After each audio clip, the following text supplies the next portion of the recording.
I'm Matt Kohls, and I teach 7th grade here at Village Adventist Elementary School. And I've taught here for 3 years. And as things have unfolded, I've been thinking about my year, and it seems like it's actually been one of my favorite years I've ever taught. And there were many factors. The biggest one I would think is God. He takes things that could be bad and He brings good out of them anyways. And we've seen Him working in our school so much this year. But we've especially gotten to be outside more. And that's something that is a growing passion for us here at Village Adventist Elementary, is having our kids out in nature. And it's been such a neat year for us in 7th grade. The kids had a very memorable trip to Florida where they got to go snorkeling with beautiful fish and stingrays, and they got to see wild dolphins performing flips and jumps, and we were very blessed with that experience. But being outside a lot has been a priority for us here at school, just to try and help the kids get fresh air more and not be indoors with COVID being on our minds. The benefits of being out in nature, surrounded by the things God has created, and the fresh air and sunshine and all of that, I hadn't really thought about how that was probably a big factor in my enjoyment of this year. And my students have been very positive this year.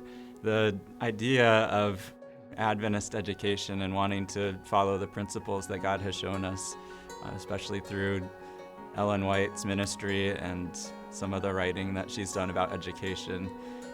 I've thought a lot about that, and it's exciting to figure out how can we do that in the 21st century and combine the technology and things that we have today with some of those basic principles.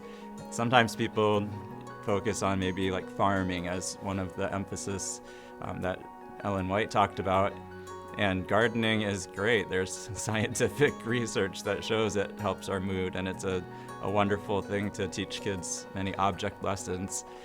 But it's beyond that.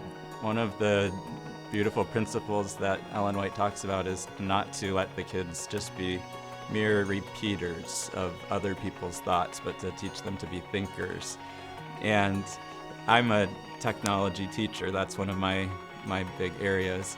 And I want to help my students be real thinkers.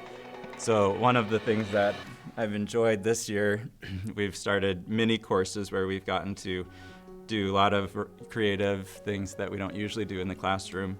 And so one of them is using these little drones for the students to know how to code, use computer coding languages, and they program the drones to go and do certain tasks and challenges. And so the style of teaching with that, I think it really fits well with that idea of not being mere reflectors of other people's thoughts. I don't say the basic idea is we say, this is the challenge, here are the tools you can use, now have fun trying to figure out how to make that happen. And that's I think a model that we can use to combine things that students are engaged and interested in during these days and some of the current skills that they might use in their careers, but with that beautiful principle of let them expand their minds by having the chance to be real thinkers, not just repeat back everything that we're telling them to do. I enjoyed having my students take what they'd learned with making these robots talk and move around and do all sorts of things, and they designed a short worship for a lower grade classroom where they could use this to make an object lesson and have the robot do something that would illustrate a principle, spiritual principle, and then teach the younger students this is what this actually shows us in our walk with God.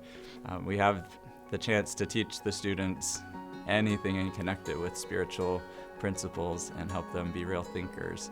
Pray for us. That's an exciting journey that we are on, and we want to please God, and we want to use His methods because really it's what impacts the salvation of our children the most, and that's what we're here for.